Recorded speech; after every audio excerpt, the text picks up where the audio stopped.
Ladies and gentlemen, it's at this time of the North Melbourne breakfast that we usually introduce our special spot, which is our football personality. This year, the North Melbourne Football Club has elected to remember one of football's great contributors. Alan Schwab was Executive Commissioner of the Australian Football League. He spent a lifetime in football administration, starting his career in the office of the Victorian Football League. He then went to the St Kilda Football Club and then on to the Richmond Football Club. And in the 12 years that he was away from the VFL Central Administration, he was involved in 4 premierships, St Kilda's first premiership and 3 premierships with the Tigers. He went back to the league, and in addition to his very senior positions in administration there, he was also secretary at one stage of the Victorian Country Football League. He was founder and secretary of the Victorian Metropolitan Football League. He was director of the Sydney Swans Football Club early in its career. He was chairman of the Victorian Football Development Foundation and, of course, executive commissioner of the VFL and then the AFL. He was a life member of the Richmond Football Club and a life member of the Australian Football League. So we remember Alan Schwab this morning as our football personality. And a few years back, we lost another great football administrator in Jack Hamilton. Apart from being great friends, Jack and Alan started at the AFL, the VFL as it was then, together as office clerks, and both worked their way up to the top echelon of football administration. We believe this morning, the North Melbourne Football Club believe it would be appropriate to invite Joan Hamilton, if she would join us here and make the presentation to Cameron Schwab, the General Manager of the Richmond Football Club and the son of Alan Schwab. So would you welcome Joan Hamilton and Cameron Schwab.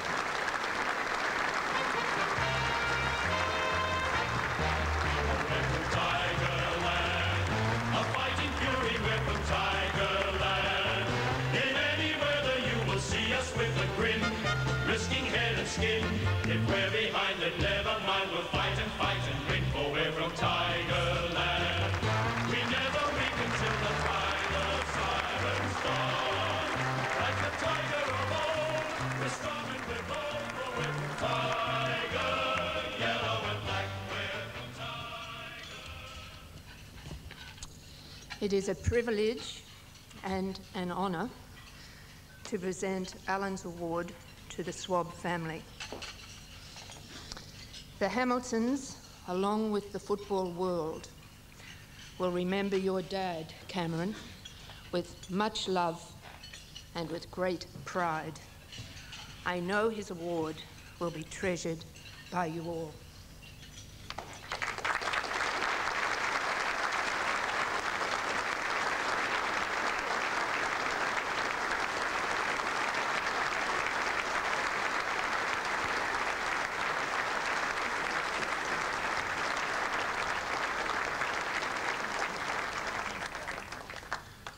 Thank you, Joan, and thank you, Ron. Distinguished guests, ladies and gentlemen, firstly, on behalf of the family of Alan Schwab, I'd like to thank the Board of the Directors of the North Melbourne Football Club for recognising Alan's enormous contribution to football in this most appropriate fashion and on this most appropriate day. Grand Final Day is all about the making of football legends, and whilst Dad wasn't a kicker of goals or a taker of marks, he was a football legend, a fact that this ward undoubtedly recognises when you consider the quality of the previous recipients, including Norm Smith, Ron Barassi, Jack Hamilton, Ted Whitten and his old mate, the late Jack Hamilton. Whilst I'm yet to come to grips with the fact that a grand final can be played and won without Alan playing a role in this process, I do know just how much this award would have meant to him. Alan was a man of great talent and had an awareness of the natural order of things, whilst possessing a great vision for the future. It was only natural that these abilities would forge for Alan a purpose in life, and that was to build, and the object of his talents was the greatest game in the world, Australian rules football. For those of you who knew Alan, they would remember him as an old-fashioned football man, one of the old school of football administrators. His uncomplicated way often disguised his underlying genius, with the result being that his great accomplishments were often underestimated. They say that an artist does not become truly famous until he has died. Their genius is recognised at some stage in the future, and sadly they do not have the opportunity of spiritually or materially benefiting from the newfound recognition. The legacy of Alan Schwab Vision will be with us for a very long time. Tragically, Alan did not experience the thrilling climax to this season when only 3.5 games separated the first and 12th teams on the AFL ladder, nor did he witness last week's magical preliminary final when his old mate Kevin Sheedy led his babes from the jaws of defeat against a rival we have so quickly grown to hate and with such passion. Both are the result of the systems that Alan created and established. In the words of Robert F. Kennedy, some men see things as they are and say why. I dream things that never were and say why not.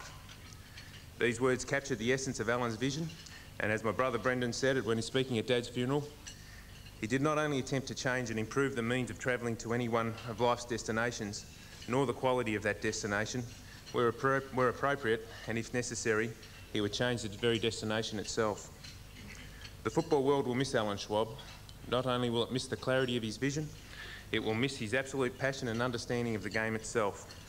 He openly admired the athletes who played the game, and he enjoyed his role as a sounding board for any player, coach, administrator who needed guidance, as they too struggled with the emotional rollercoaster of league football. His door was always open, and one could not hazard to guess just how many people took advantage of this openness and walked away with a positive answer to what was often a very complicated problem. His openness was not restricted to the greats, as his friends came from every walk of life, from the conservative to the eccentric, the rich and the poor, and the stars and the also-rans. They had enormous human respect for Alan. They were genuine people who genuinely cared, people who he'd helped, guided, befriended, or merely remembered their name. Alan was a good person to be with, who enjoyed good humour and a good story. Like most who have had great love of sport, he had a head for facts and figures and enjoyed chatting about heroes and legends long past, such as shoeless Joe Jackson, Babe Ruth, John Coleman, and even a mighty horse named Dulcify. I can remember as a lad listening to these stories as these heroes became larger than life. And to this day, my own sporting library has a liberal sprinkling of books dedicated to these people. Sport and Australian rules, by its very nature, brings out the very best and worst in people. It is a constant battle of egos, with only the strongest personalities surviving. These battles of will and ego often produce the best stories, which are often get better in the telling as years go by and become laced with humour. I can remember sitting in the back seat of the Kingswood on the way to school when Dad would break into uncontrollable laughter, almost forcing him to pull over as he recounted in his mind the story of a recent trip away, which for reasons best known to him, he was not prepared to divulge to his inquisitive 10-year-old son. Fortunately, some of these stories didn't have an R rating, and he was able to share with us and his family many of his great experiences. Alan loved the battle of egos. In his days as a club administrator of the Richmond Football Club, enjoyed a proud reputation as a man who would do whatever necessary to get his man. He loved to talk about the recruiting days with the one and only Graham Richmond, who would arrive at a young star's home with a box of chocolates for the mother with a £5 note under the tray, a Gladstone bag full of £1 notes which he would throw in the air and tell the potential recruit that if he wants the money he must sign before the last note hits the ground. Sometimes if the player was real special, they would bring out a television set, television only being fairly new in those days.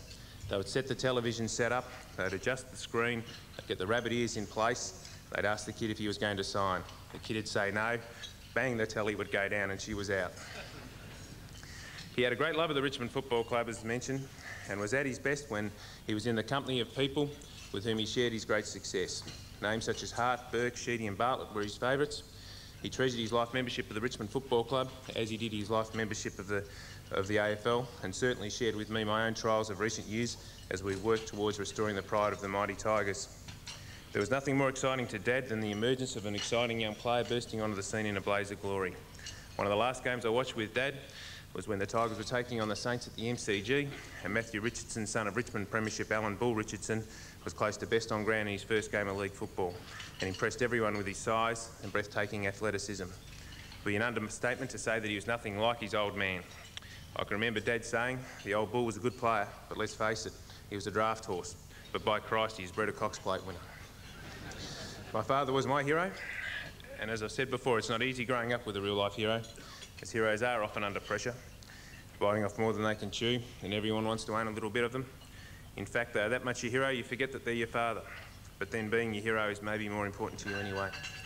As a child, my hero brought brought to life my other childhood heroes, the Sheedies, Bartletts, Burkes and Harts, came off the pages of the newspapers, magazines and Scanlon cards and became part of the everyday. As I grew older, my heroes became human, in some cases had human failings, which turned out to be the greatest lesson that I ever learnt. Dad would often speak with Ron about the sounds of sport. His favourite was when the field umpire raises the ball.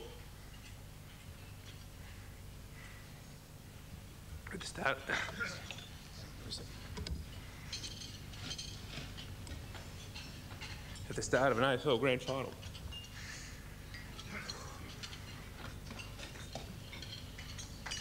I'll do it.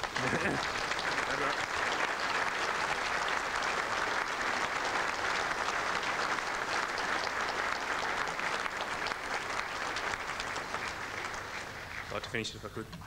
Start of an AFL grand final when the siren sounds and the crowd roars. And today, when the siren sounds and the crowd erupts, I'll be thinking of you, Dad. Thank you.